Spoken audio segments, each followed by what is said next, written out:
ભાજપ સરકારની નીતિ રીતિ જે રીતે લોકો હેરાન થઈ રહ્યા છે અને તમે જુઓ તો તાલુકા પંચાયત જિલ્લા પંચાયતના ઇલેક્શનની જેવી જાહેરાત થઈ ત્યારબાદ અમે મિટિંગો લઈને અનેક તાલુકાઓમાં ગયા ત્યારથી જ અનેક કાર્યકર્તાઓ ભાજપ છોડીને કોંગ્રેસમાં જોડાઈ રહ્યા છે।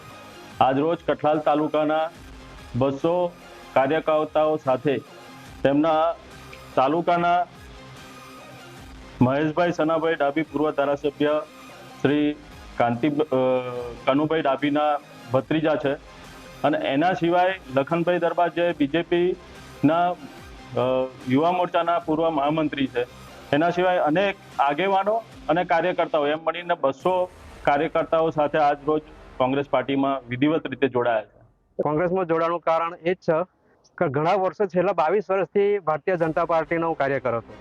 શરૂઆતથી યુવા મોરચામાં પ્રમુખ રહેલો, એ પછી તાલુકા સંગઠનમાં 2 ટર્મ મહામંત્રી રહેલો, છેલ્લી ટર્મ એપીએમસીમાં વાઇસ ચેરમેન તરીકે પણ મેં સેવા આપી છે।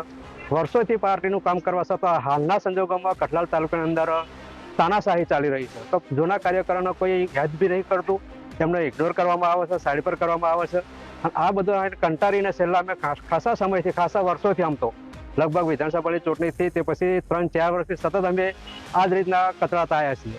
ના છૂટકે અમારે છેલ્લે આજે કોંગ્રેસની અંદર જોઈન્ટ થવાનો નિર્ણય છેલ્લે કર્યો। અમે પીઠાઈ જિલ્લા પંચાયતમાંથી 200 કાર્યકર સાથે, એમાં સરપંચો છે, પૂર્વ તાલુકા પંચાયતના સભ્યો છીએ, સંગઠનના હોદ્દેદારો છીએ, આ બધાની સાથે આજે 200 કાર્યકર સાથે અમે કોંગ્રેસમાં જોડ્યા છીએ। એ કારણ એ જ કે ભાજપની જે નીતિ છે અત્યારે હાલ જે કઠલાલ તાલુકાની અંદર ચાલી રહી છે એનાથી ત્રાસીને અમે કોંગ્રેસ પાર્ટીની અંદર જોઈન્ટ થયા છીએ।